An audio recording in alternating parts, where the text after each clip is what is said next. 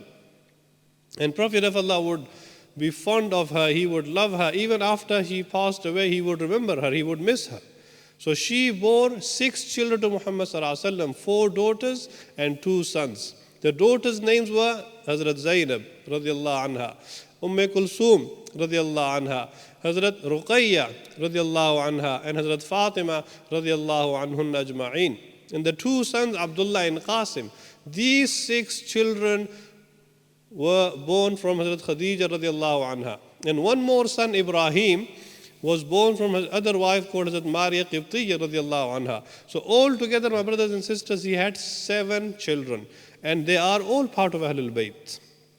My question to the public is that Muhammad Sallallahu Alaihi Wasallam, that Prophet of Allah, who did not allow his ummah to differentiate between the children. You cannot love one son or one child over the other more than others. You have to be fair and do adl and justice between all children. Then how can the Prophet of Allah himself not do that justice between all of his children? So like we love Fatima radiallahu anha, we love all his daughters and all his children. And for your knowledge, you should know, Hazrat Fatima, she was married off to very famously, very known person, Hazrat Ali bin Abi Talib radiallahu anhu. What about the 3 other daughters? Who were they married to? Why don't we talk about them? Why don't we know about them? Hazrat Zainab, his eldest daughter, she was also amongst the children who accepted Islam in the early days of Muhammad Sallallahu Alaihi Wasallam. Hazrat Zainab, she was married to a person called Abu al-As ibn Rabi' radiallahu anhu, who was from Banu Umayyah. And then the other daughter, Kulsum, she was married to Usman ibn Affan, but before she moved into his house, before she done rukhsati, she passed away. And in the time of Battle of Badr, Muhammad Sallallahu Alaihi Wasallam married his other daughter, Hazrat Ruqayya, to Usman ibn Affan radiallahu anhu. The only person in the history who's known as Zunnurain, the person of 2 lights, because he married not one, but the 2 daughters of Muhammad Sallallahu Alaihi Wasallam. No other human has had this honor ever in the whole of mankind. So Usman ibn Affan, he was known as Zunnurain because he married not one, but one after the other, he married the 2 daughters of one Prophet Muhammad Sallallahu Alaihi Wasallam. And then they had children. Like we know Hasan, Hussein, the children of Hazrat Fatima, likewise Hazrat Zainab, Prophet Muhammad's eldest daughter, she also had 2 children, 1 boy, 1 girl. from Abu al-As ibn Rabi. وَعَلَىٰ كُلِّ أَوْلَادِ بَنَاتِ عَلِيِّ ibn Abi al-As Qasim. And Hazrat Zainab's son's name was Ali, and her daughter's name was Umama.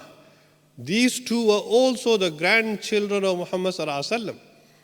Hazrat Ruqayya, the wife of Usman, she also had one son known as Abdullah bin Usman. He was also grandson of Muhammad sallallahu alaihi wasallam. And moving on, Hazrat Fatima, she also had grandchildren to Muhammad sallallahu alaihi wasallam: Hasan, Hussein, Zainab, Muhsin, and others. As a Muslim, it's our duty that we know our history, we know our seerah of Muhammad sallallahu alaihi wasallam, and we know about his family, because we're supposed to love Muhammad sallallahu alaihi wasallam more than we love ourselves. One of the previous speech by Hazrat Moulana Attaullah Sahab was very amazing about the tarbiyah of children and some lessons learned from Ahlul Bayt, especially Hazrat Hasan and Hussein. First of all, brothers, we understand that the Quran has called Ahlul Bayt to be the wives of Muhammad sallallahu alaihi wasallam, and then because Allah praised them, Allah purified them from all kind of rijs, and Allah has purified them from all kind of evil. Allah made them blessed and full of barakah. The same blessing Allah's Messenger Muhammad sallallahu alaihi wasallam wanted to move on and pass it on to his other family members. So he called Ali ibn Abi Talib, he called Hazrat Fatima, Hazrat Hasan and Hussein, and he covered them with a shawl and said, "Oh Allah, they are also my Ahlul Bayt, oh Allah, also purify them." So they are all part of Ahlul Bayt. So we know that all the wives of Prophet of Allah, they are pak, they are pure, they are all greats of Islam. Regarding the tarbiyah of Hazrat Hasan and Hussein, we know that Hazrat Hasan was born in 3rd Hijri and Hazrat Hussein was born in the 4th Hijri. And both of them were 6 and 7 when Prophet of Allah moved on and he passed away. Prophet of Allah, he did tahniq. You know, he gave some sweet. After chewing that sweet himself, he gave it to his grandchildren, Hazrat Hasan and Hussein. Likewise, he gave adhan in their ears before, when they were born. He did aqiqah. He slaughtered, sacrificed 2 animals for his grandchildren. He cut their hair and gave sadaqah. And then he named, Hazrat Ali being the father, named his son Hazrat Hasan. He named him Harb, which means war and, brave man. But Muhammad said, no, they are Hasan. He's Hasan. And likewise, he is Hussein and not Harb. Prophet of Allah, from him, Hazrat Hasan, he relates a hadith from Rasulullah sallallahu alaihi wasallam. Somebody asked Hazrat Hasan that, do you know any hadith from Muhammad sallallahu alaihi wasallam or any story from him? He said that one day as a child, I ate a date, which was the date of sadaqah, which was donated, which was a charity by someone. And by mistake, I ate that date. But because we are Sayyid, we are Ahlul Bayt, and Sadaqah and Zakat is not allowed for us to be consumed, Muhammad sallallahu alaihi wasallam did not allow me to eat that even one date.